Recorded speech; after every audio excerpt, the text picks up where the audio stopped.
The acrid smell of formaldehyde still clung to Dr. Aris Thorne's clothes, a phantom limb of the prestigious research labs he'd once commanded.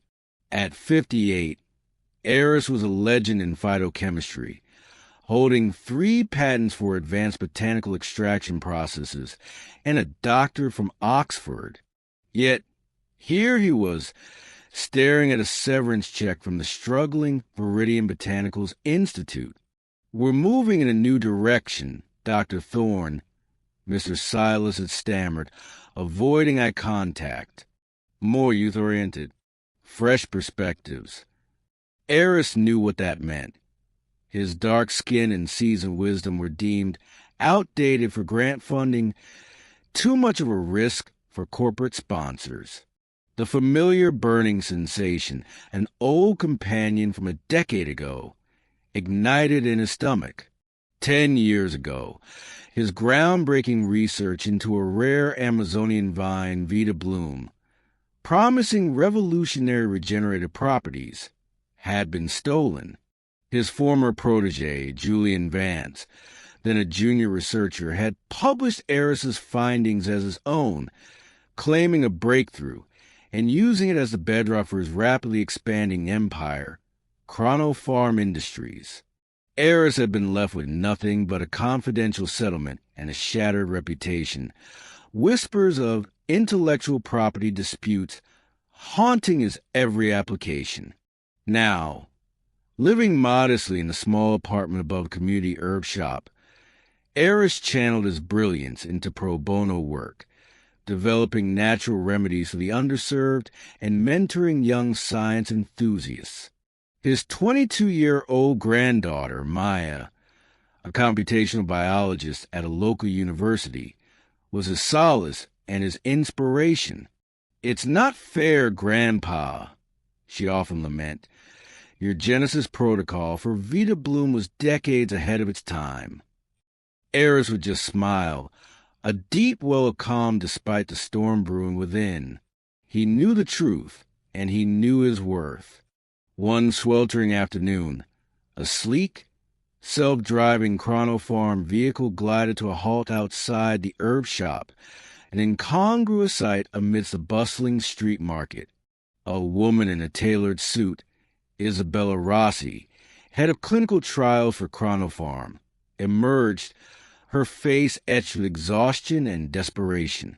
"Dr. Thorne?" she asked, consulting her phone, her gaze sweeping over the modest shop before settling on Aris, who was grinding herbs behind the counter. "I was told you might be able to help with a delicate biological stability issue." Her tone suggested skepticism, but her eyes betrayed a profound urgency. Chronopharm's flagship product, Chrono Youth, a cosmetic regeneration serum, derived from the very Vita Bloom compound Aris had discovered, was failing. A crucial batch, earmarked for an exclusive global launch in weeks, was inexplicably destabilizing, causing adverse skin reactions. Their top scientists were baffled. Izzy had heard whispers of an old alchemist who once worked on Vita Bloom, a Dr. Thorne whose unconventional methods might be a long shot, but their only hope. Aris, recognizing the telltale signs of a flawed Vita Bloom derivative, a symptom of the very shortcuts Vance must have taken with his stolen protocol, felt a familiar pull. This wasn't just about a broken product. It was about a broken legacy. Izzy Rossi, though initially dismissive, listened with a growing sense of unease as Aris explained the fundamental instability of Chrono Youth. "The Vita Bloom compound," he elaborated, gesturing towards the complex molecular diagrams he'd sketched on a whiteboard in the back room, requires a precise multi-stage enzymatic activation, the Genesis protocol, to achieve true cellular regeneration without adverse cytotoxic effects. Your current serum is likely using a single-stage, rapid activation. It's faster for mass production, yes, but inherently unstable. It's a ticking time bomb.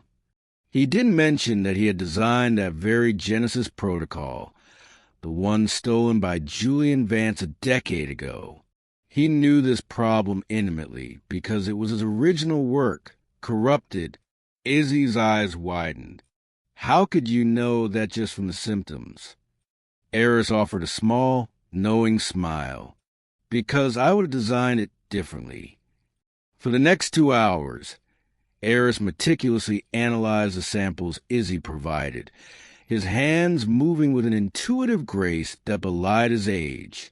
He identified the precise point of enzymatic degradation and proposed a temporary, localized restabilization process, a complex biochemical patch that would not only halt the destabilization, but subtly enhance the serum's efficacy by 15%. Izzy watched, fascinated, as he worked with basic lab equipment. The results were immediate and astonishing. The compromised serum samples regained their stability and showed improved potency. This is incredible, Izzy breathed, genuinely perplexed. How much do I owe you, Dr. Thorne? Aris hesitated. He desperately needed the money, his savings from Viridian Botanicals dwindling, but his professional pride, his sense of ethical stewardship over his own creations, rebelled. Charging for fixing a derivative of his stolen work felt wrong. Nothing, he replied, his voice firm. I'm currently between projects. Izzy studied him more closely, a flicker of recognition in her eyes as she connected his name with the old Chronopharm scandal. Aris Thorne, she murmured, the scientist involved in the early Vita Bloom research. Aris nodded grimly. Former head of phytochemistry, Dr. Aris Thorne, and the true architect of the Genesis protocol. Izzy took a sleek business card from her wallet. Call this number tomorrow, Dr. Thorne.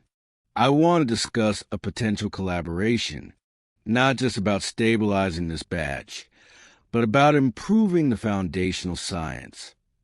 As the Chronopharm car pulled away, Aris stood motionless, the card heavy in his hand. 10 years ago, he had sworn never to go near anything related to Julian Vance or Chronopharm again. Now, the company had literally come to his door, begging for a solution only he could provide. Maya, having returned from her university lab, found him at the kitchen table, lost in thought. "What's wrong, Grandpa?" she asked, her sharp mind sensing his turmoil. Aris told her everything. The firing, Izzy's visit, the familiar sting of Chronopharm's name. Maya's face hardened. "Vance is still stealing, isn't he?" "Grandpa, you always told me opportunities don't come twice. This is your chance." Later that night, Aris descended into his small, makeshift basement lab. Under protective cover lay his secret project of the last 8 years. Veritas Bio, an advanced, truly ethical AI-driven system for botanical compound synthesis and drug development. A system that not only improved efficacy by 65%, but also built in unprecedented ethical safeguards and data transparency. "Perhaps," he murmured, gently touching the prototype, "it's time to show them what real innovation looks like." The next morning, Aris called the number on Izzy Rossi's card. She answered immediately, her voice crisp and efficient. "Dr. Thorne, I'm pleased you called. Would 2 p.m. today be convenient to discuss some possibilities at Chronopharm HQ?" 4 hours later, Aris parked his modest, older sedan in the gleaming, multi-level parking garage of Chronopharm Industries. At the reception desk, curious, whispered glances followed his figure. A distinguished black man in a respectable, but clearly not designer, suit, carrying a worn leather satchel. "Dr. Aris Thorne, to see Isabella Rossi," he announced to the impeccably dressed receptionist, Dr. Thorne. Izzy approached him, a genuine warmth in her smile. "Thank you for coming." As they traversed the polished corridors, Aris noticed the massive digital displays showcasing Chronopharm's history. Prominently featured were photos of Julian Vance, shaking hands with dignitaries, accepting awards. In an almost unnoticeable group photo from a decade prior, nestled among junior researchers, was a younger Aris, part of the team that had developed the foundational Vita Bloom research that built Chronopharm's empire. In Izzy's opulent office, the conversation was direct. "Dr. Thorne, I was incredibly impressed by your knowledge of our Vita Bloom system," she began, consulting her tablet. "Did you work here previously?" Aris replied calmly, "Indeed. I was head of phytochemistry from 2008 to 2012, when the initial Vita Bloom research was conducted." Surprise briefly crossed Izzy's face. A quick search on her computer brought up the official record. "Case closed with confidential settlement. Allegations of intellectual property theft." "That's the official narrative," Aris confirmed, his voice neutral. "Dr. Thorne, our chrono-youth stability issues are critical. I'm proposing a short-term consulting engagement to help us resolve the design flaws you identified." She slid a folder across the table, outlining terms that included a monthly salary far exceeding what he'd earned in a year of Viridian. "I need to think about it," Aris replied, maintaining his composure. "Of course. In the meantime, I'd like to show you our main research labs." On their way, they passed a highly secure door marked Biotech IP Archive. Aris knew that's where the documents that had destroyed his career were likely kept. The lab itself was impressive, a hive of cutting-edge equipment and young scientists working on advanced biological prototypes. "This is the heart of Chronopharm," Izzy explained proudly. A young research scientist approached them. "Ms. Rossi, the batch stability tests are still showing critical degradation in the chrono-youth samples, even after the temporary fix." "This is Dr. Lena Chun, leader of our current Vita Bloom research team," Izzy introduced. "Lena, this is Dr. Aris Thorne, a potential consultant." Recognition, quickly masked, flashed in Lena's eyes. Aris Thorne, the controversial architect of the original Vita Bloom patents. At that moment, a booming voice cut through the lab. "What the hell is he doing here?" Julian Vance, sleek and imposing, advanced furiously. "Izzy, I thought you were in Geneva."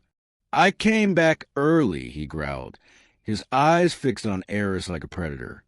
"And I find you bringing this discredited thief onto our premises?" An uncomfortable silence filled the lab.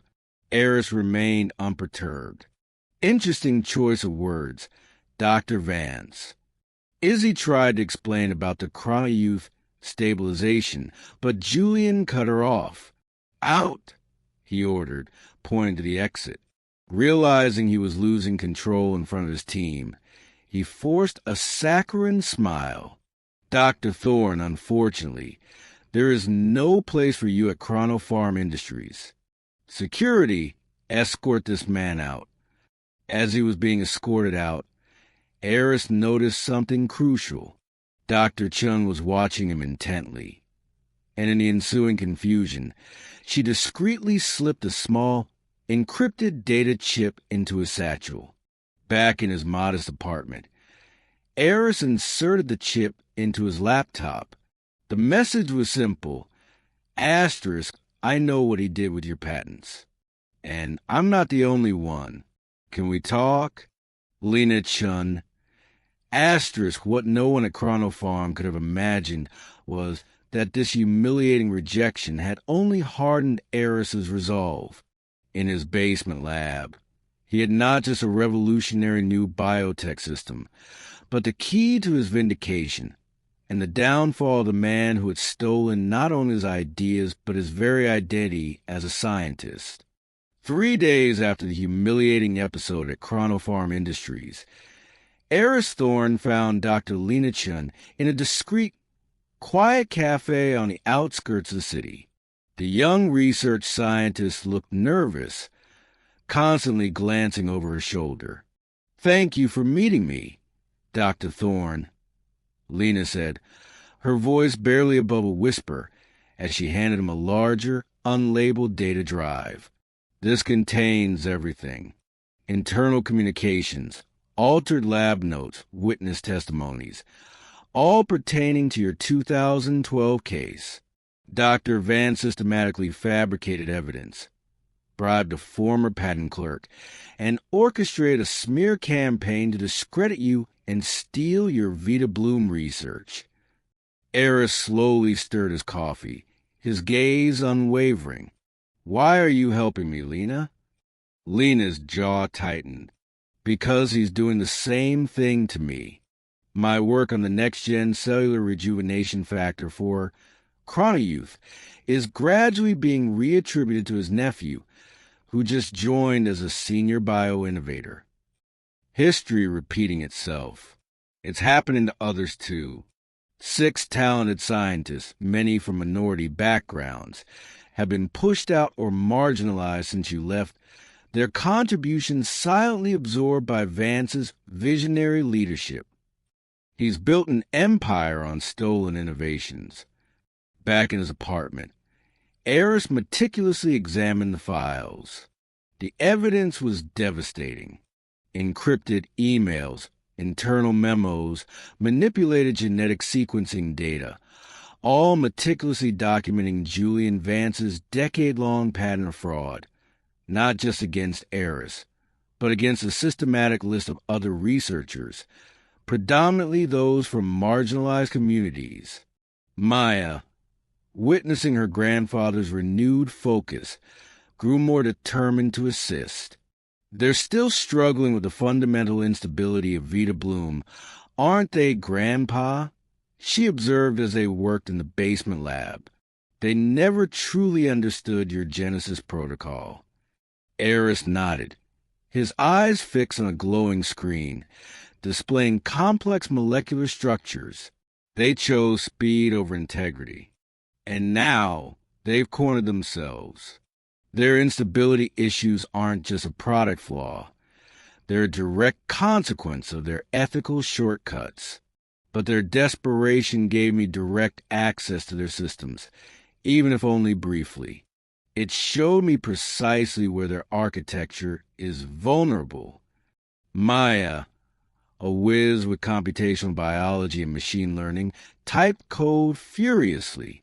And now, with the evidence Lena provided, they really need you, Grandpa, more than they know. The next morning, a luxurious black Chronopharm limousine pulled up in front of Aris's modest apartment. Isabella Rossi emerged, her face tight with worry. "Dr. Thorne, we need to talk. Urgently." In his small, uncluttered living room, Izzy sat uncomfortably on his worn sofa. The stark contrast between her designer suit and his humble surroundings palpable. "Our lead scientist, even after your temporary fix, can't stabilize the next batch of chronouth. Julian is absolutely furious. We have the global launch event in 3 days. If we don't solve this fundamental stability problem, it will be a catastrophic failure for the entire company. And now he wants me back," Aris concluded, his gaze steady. Izzy averted her eyes. "He doesn't know I'm here. But yes, Dr. Thorne, we need you. I'm willing to offer you a staggering sum, double your previous salary, plus future royalties on any solution you implement. Full credit, full public acknowledgement. Aris looked at her for a long moment, not at the money, but at the opportunity for justice. My conditions, he stated, are full, unrestricted access to the primary research lab. No security, no supervision. Just me and my granddaughter, Maya, as my lead assistant. And absolute creative control over the chrono-youth reformulation. Izzy hesitated, then nodded. Those are acceptable terms. 48 hours before the grand global launch of chrono-youth, Aris and Maya Thorne entered the heavily secured Chronopharm Industries laboratories. Curious, wary glances followed them. Izzy Rossi personally escorted them, ensuring unrestricted access to the Vita Bloom research systems. You have 24 hours, she informed them, her voice strained with the pressure.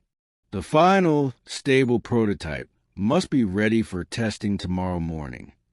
Father and granddaughter worked with an almost telepathic synergy. They meticulously connected their Veritas Bio core, which Aris had brought in a specially shielded case, to Chronopharm's primary diagnostic systems.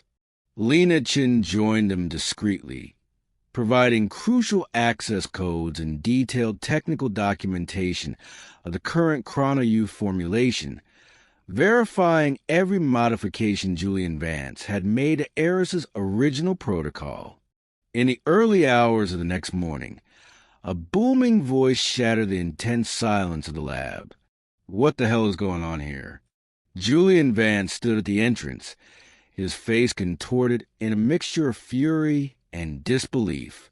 I specifically ordered this man banned from the premises. Izzy stepped forward, her posture rigid. It was my decision, Julian. We are one day away from a global launch with a critical instability problem that none of our teams could solve. Aris Thorne is fixing it. Fixed, Aris announced calmly, rising from the workstation, wiping his hands on a pristine lab coat, and dramatically improved. The chrono-youth serum is now 20% more stable and 15% more efficacious than the original design model. The Genesis protocol is fully integrated. Julian eyed the modified bioreactor with suspicious fury. That's impossible. No one could accomplish that in such a short time. Actually, Lena interjected, stepping forward with a tablet, her voice steady. I confirmed the preliminary numbers, Dr. Vance. The data is revolutionary. The cellular regeneration rate is unprecedented. A clear conflict crossed Julian's face. Disbelief battling the urgent, desperate need for a working product for the launch. Run the final toxicity and stability tests, he finally ordered, his voice tight with barely contained rage. If it works, we'll discuss appropriate compensation. On the morning of the launch, Chronopharm Industries' main auditorium was packed with journalists, investors, and industry executives from around the world.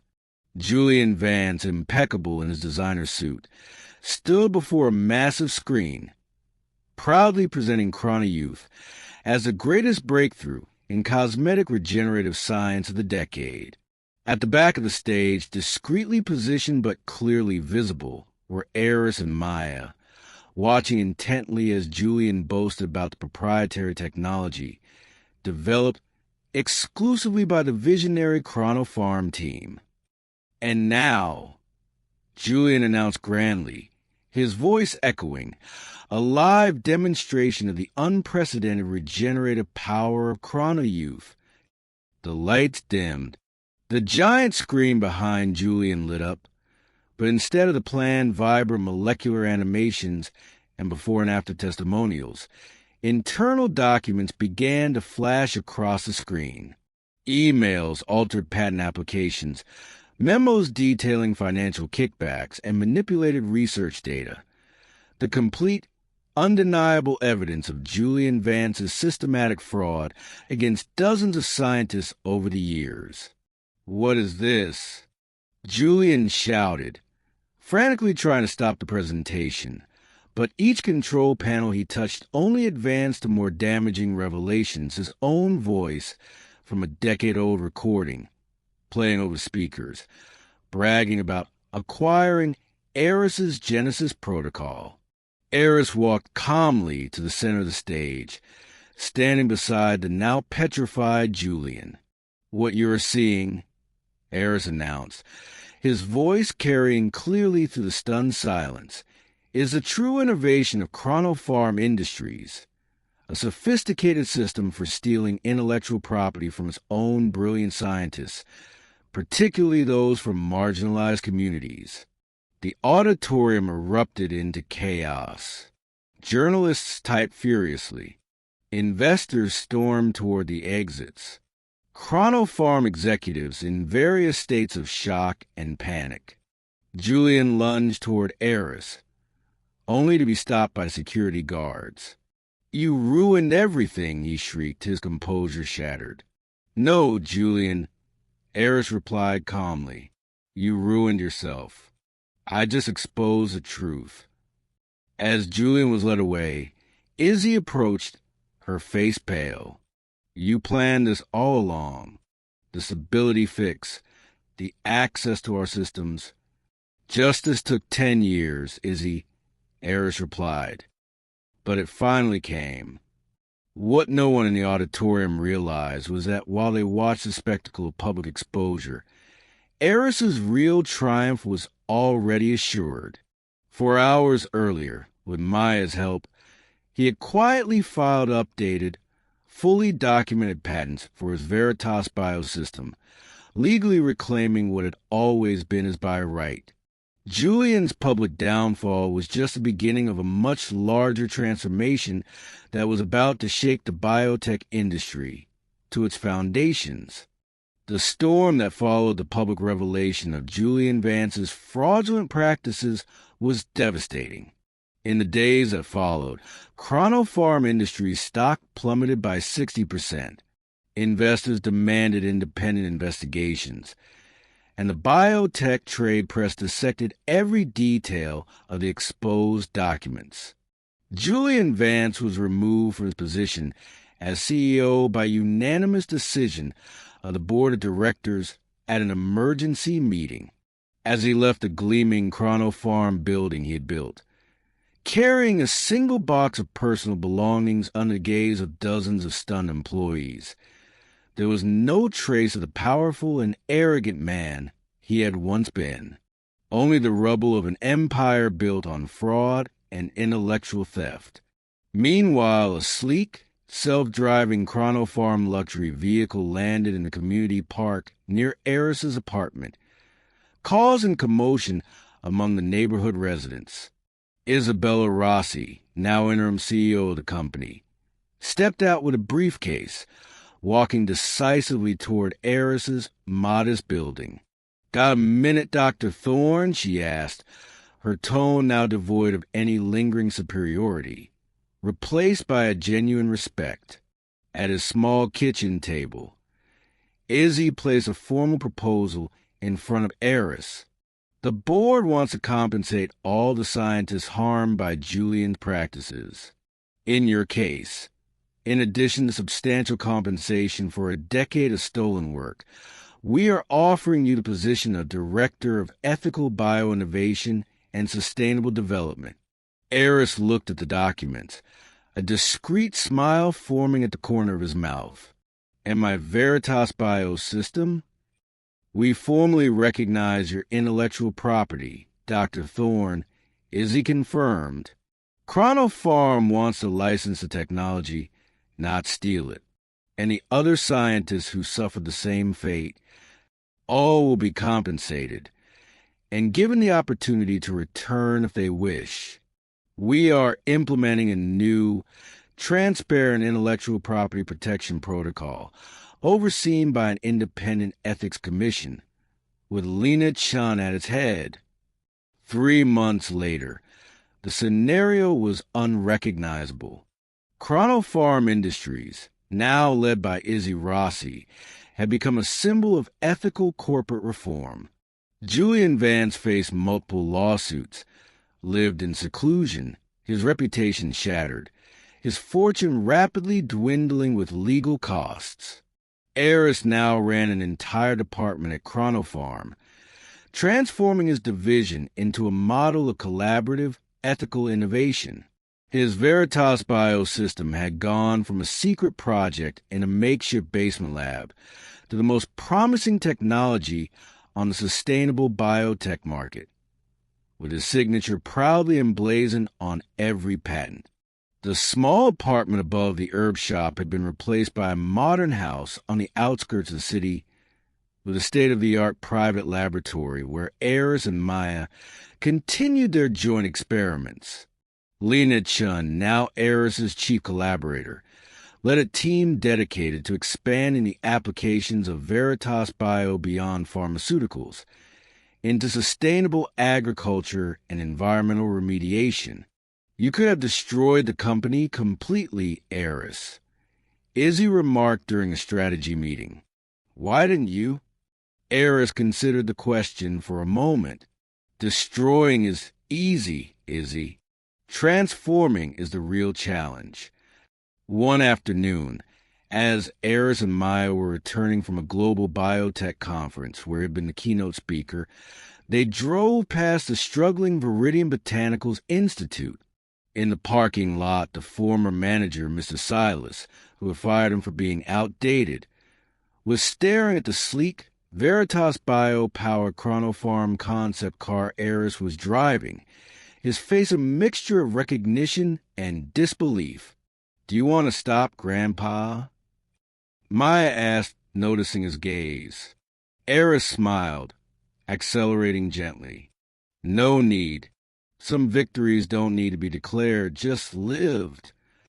On the university campus, where Maya was now pursuing her PhD in bioinformatics on a full Chronopharm-funded scholarship, professors were already talking about the Thorne methodologies of ethical bioinnovation, a professional legacy that no one could ever steal from him.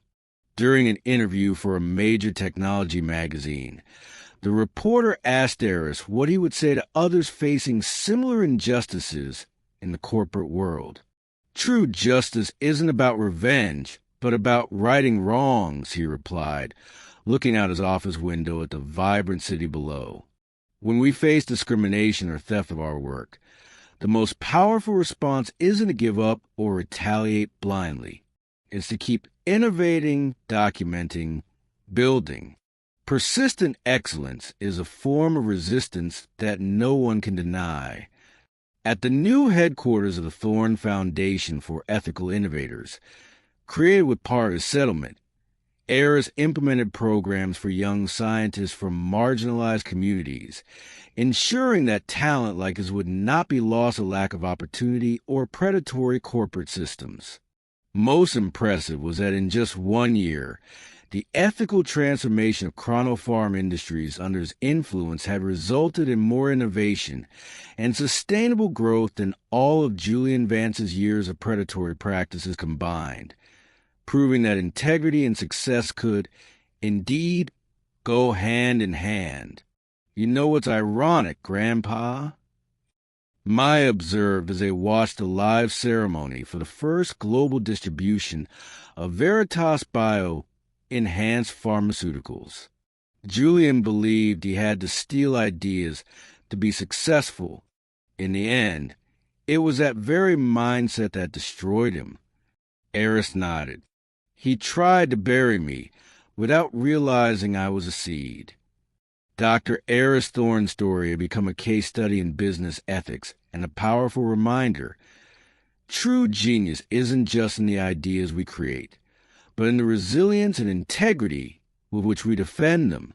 The man who once fixed a biotech executive serum in front of a community herb shop had turned his humiliation into a legacy that now inspired an entire generation.